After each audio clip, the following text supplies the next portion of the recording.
Hi, today I'm reviewing the Winky Lux Kitten Palette.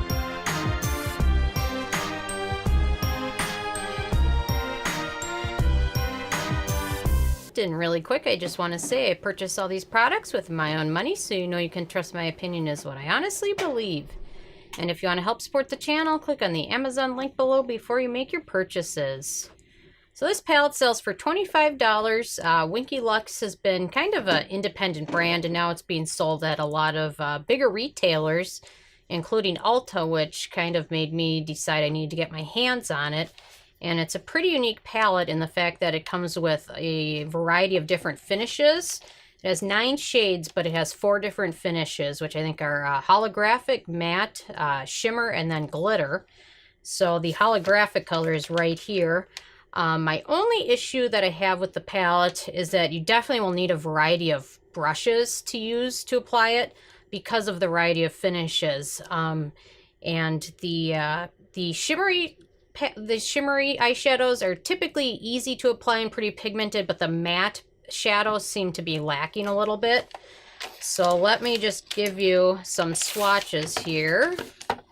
And so I've got 3 different brushes, and the darker color, usually the brown in the corner, is what I use to do powder eyeliner. So I use an eyeliner brush. It's actually a really cheap e.l.f. eyeliner brush, but I love it. I think it was like $1, and I still haven't found another brush that can compare to that. So I don't know why, but anyway. I'm using a Morphe M433 brush to apply the matte colors, especially the lighter ones that go on around the brow bone. And then I have an Urban Decay brush. I think I got this with the Smoky palette, I want to say. And I've been using these to apply the glittery colors into the crease. So let me give you some swatches here.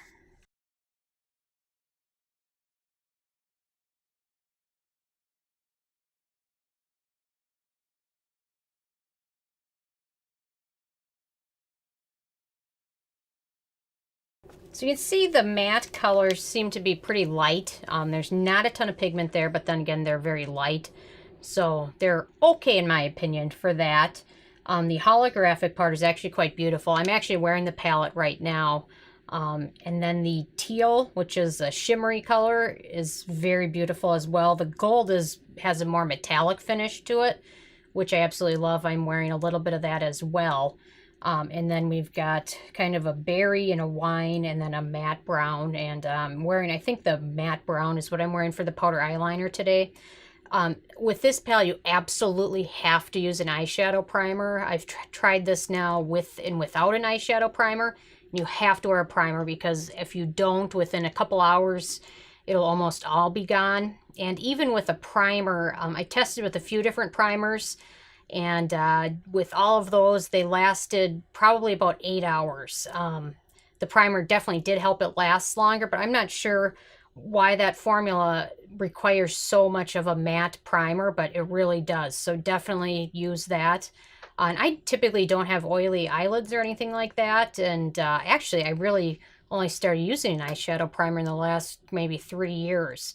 But with this palette, you have to wear it. And even with a good primer, you probably get about 8 to 10 hours and probably a little bit of fading, possibly a little bit of creasing, but not too bad with the primer. So definitely keep that in mind. And the palette's $25, so it's not like you're spending $125 on an eyeshadow palette because there are some that cost that much. But anyway, that's just something to remember. And there is a touch of fallout. I noticed it when I was doing mostly with the powder eyeliner brush. I noticed fallout. I didn't notice a lot of fallout with the mattes, but other people on the reviews have commented that there's a little bit of fallout. But otherwise, a lot of the reviews are pretty positive. There's a couple negatives saying that they didn't like the scent of the eyeshadow. I don't notice any scent with it at all, good or bad. I just don't notice any scent with it. So it's a decent palette. You know, with the matte colors, they could definitely use a little bit more pigmentation. But the holographic colors and the teal and that gold, in my opinion, make up for it. So for me, I'm going to give this palette a 1 thumb up. And I'm interested if you guys have had a chance to check this out yet or not, or any of the other Winky Lux products. So let me know what your thoughts are. I'll definitely be testing more out from this brand in the future now that they're at Ulta. So leave a comment. I love hearing from you guys. And also feel free to subscribe. I come out with at least one new review every day. And check out nobsbeauty.net. Thank you so much, guys.